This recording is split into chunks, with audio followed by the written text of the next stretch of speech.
AG ನ್ಯೂಸ್ಗೆ ಸ್ವಾಗತ. ಬಂಗಾಳಕೊಲ್ಲಿಯ ವಾಯುಭಾರ ಕುಸಿತ ಜೊತೆಗೆ ಫೆಂಗಲ್ ಸೈಕ್ಲೋನ್ ಪರಿಣಾಮ ತಮಿಳುನಾಡಿನಲ್ಲಿ ಡಿಸೆಂಬರ್ 1ರ ತನಕ ಭಾರಿ ಮಳೆ ಸಾಧ್ಯತೆ ಇದೆ. ಚೆನ್ನೈನಲ್ಲಿ ಭಾರಿ ಮಳೆಯಾಗ್ತಾ ಇರೋ ಹಿನ್ನೆಲೆ ತಮಿಳುನಾಡಿನ 9ಕ್ಕೂ ಹೆಚ್ಚು ಜಿಲ್ಲೆಗಳಲ್ಲಿ ಶಾಲಾ ಕಾಲೇಜುಗಳಿಗೆ ರಜೆ ಘೋಷಣೆ ಮಾಡಲಾಗಿದೆ.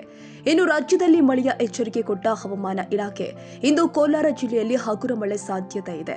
ನವೆಂಬರ್ 29ರಿಂದ ಡಿಸೆಂಬರ್ 3ರ ತನಕ ದಕ್ಷಿಣ ಒಳನಾಡು ಹಾಗೂ ಕರಾವಳಿಗೆ ಹಗುರದಿಂದ ಸಾಧಾರಣ ಮಳೆಯಾಗುವ ನಿರೀಕ್ಷೆ ಇದೆ. ಬೆಂಗಳೂರು ಸೇರಿ ಶಿವಮೊಗ್ಗ, ಮಂಡ್ಯ, ಮೈಸೂರು, ಚಿಕ್ಕಬಳ್ಳಾಪುರ, ತುಮಕೂರು, ದಕ್ಷಿಣ ಒಳನಾಡಲ್ಲಿ ಸಾಧಾರಣ ಮಳೆ ನಿರೀಕ್ಷೆ ಇದೆ. ಬೆಂಗಳೂರಲ್ಲಿ ಮೋಡ ಕವಿದ ವಾತಾವರಣ ಇರಲಿದೆ. ಕನಿಷ್ಠ ತಾಪಮಾನ 12-14 ಡಿಗ್ರಿ ಸೆಲ್ಸಿಯಸ್ಗೆ ಇಳಿಯೋ ಸಾಧ್ಯತೆ ಇದೆ ಎಂದಿದ್ದಾರೆ. ಕಳೆದ 4-5 ದಿನಗಳಿಂದ ಬಂಗಾಳ ಉಪಸಾಗರದ ಆಗ್ನೇಯ ಭಾಗದಲ್ಲಿ ಸರ್ಕ್ಯುಲೇಷನ್ ಇತ್ತು. ಈ ಸರ್ಕ್ಯುಲೇಷನ್ ಪ್ರಭಾವದಿಂದ ನಿನ್ನೆ ಲೋ ಪ್ರೆಷರ್ ಸಿಸ್ಟಮ್ ಆಗಿದೆ. ಇಂದು ಈ ಲೋ ಪ್ರೆಷರ್ ಸಿಸ್ಟಮು ಡಿಪ್ರೆಷನ್ ಆಗಿದೆ. ಮುಂದೆ ಇದು ಮತ್ತಷ್ಟು ತೀವ್ರಗೊಂಡು ಡೀಪ್ ಡಿಪ್ರೆಷನ್ ಹಾಗೂ ಸೈಕ್ಲೋನ್ ಆಗುವ ಸಾಧ್ಯತೆ ಇದೆ. ಇದರ ಪ್ರಭಾವದಿಂದ ದಕ್ಷಿಣ ಒಳನಾಡಿನ ಕೆಲವು ಜಿಲ್ಲೆಗಳಲ್ಲಿ ಇವತ್ತು ಮತ್ತು ನಾಳೆ ಕೆಲವು ಕಡೆ ಹಗುರವಾಗಿ ಮಳೆ ಬರುವ ಸಾಧ್ಯತೆ ಇದೆ. ಪ್ರಮುಖವಾಗಿ ಕೋಲಾರ, ಚಿಕ್ಕಬಳ್ಳಾಪುರ, ಬೆಂಗಳೂರು, ರಾಮನಗರ, ತುಮಕೂರು, ಮಂಡ್ಯ, ಮೈಸೂರು, ಚಾಮರಾಜನಗರ, ಕೊಡಗು ಈ ಜಿಲ್ಲೆಗಳಲ್ಲಿ ಇವತ್ತು ಮತ್ತು ನಾಳೆಗೆ ಅಲ್ಲಲ್ಲಿ ತುಂತುರು ಮಳೆ ಬರುವ ಹೆಚ್ಚಿನ ಸಾಧ್ಯತೆ ಇದೆ.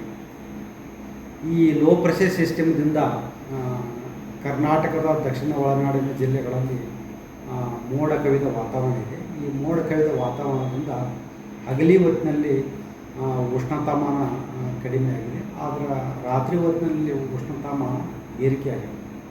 ಬೆಂಗಳೂರಿನಲ್ಲಿ ಕನಿಷ್ಠ ಉಷ್ಣಾಂಶ ಸುಮಾರು 18ರಿಂದ 19 ಡಿಗ್ರಿ ಸೆಂಟಿಗ್ರೇಡ್ ದಾಖಲಾಗಿದೆ. ಗರಿಷ್ಠ ತಾಪಮಾನ ಸುಮಾರು 26 ಡಿಗ್ರಿ ಸೆಂಟಿಗ್ರೇಡ್ ದಾಖಲಾಗಿದೆ.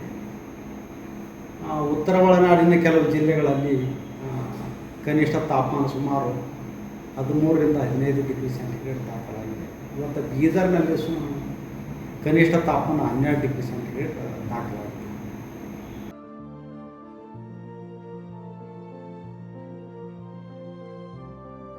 ಕನ್ನಡಿಗರ ಮೆಚ್ಚಿನ ನಿಮ್ಮ ಎಜೆ 24/7 ನ್ಯೂಸ್ ಕನ್ನಡ ವಾಹಿನಿ ಇದೀಗ ಟಿವಿಯಲ್ಲಿ ಲಭ್ಯ. ವೇಳೆ ನೋಟಿಸ್ ಕೊಟ್ಟಿದ್ರೆ ವಾಪಸ್ ತಗೋತೀವಿ.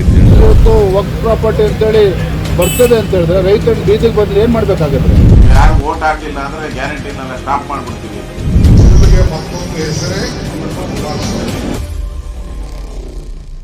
ಕರ್ನಾಟಕ ಮತ್ತು ದೇಶ ವಿದೇಶ 360 ಡಿಗ್ರಿ ಸುದ್ದಿ ಹಾಗೂ ಉತ್ತರ ಕರ್ನಾಟಕ, ಬೆಳಗಾವಿ, ಬಾಗಲಕೋಟೆ, ಧಾರವಾಡ, ಹಾವೇರಿ, ಗದಗ, ಬಿಜಾಪುರ ಜಿಲ್ಲೆಯ ಕ್ಷಣ ಕ್ಷಣದ ವಿವರವನ್ನ ಪಡೆಯುವುದಕ್ಕೆ ಎಜೆ 24/7 ನ್ಯೂಸ್ ಕನ್ನಡ ವಾಹಿನಿಯನ್ನ ಲೈಕ್ ಮಾಡಿ, ವಿಡಿಯೋಗಳನ್ನ ಶೇರ್ ಮಾಡಿ, ಕಮೆಂಟ್ ಮಾಡುವ ಮೂಲಕ ನಮ್ಮ ವಾಹಿನಿಗೆ ಸಹಕಾರ ನೀಡಿ ಮತ್ತು ಚಾನೆಲ್ ಅನ್ನ ಸಬ್ಸ್ಕ್ರೈಬ್ ಮಾಡಿ. ಧನ್ಯವಾದಗಳು.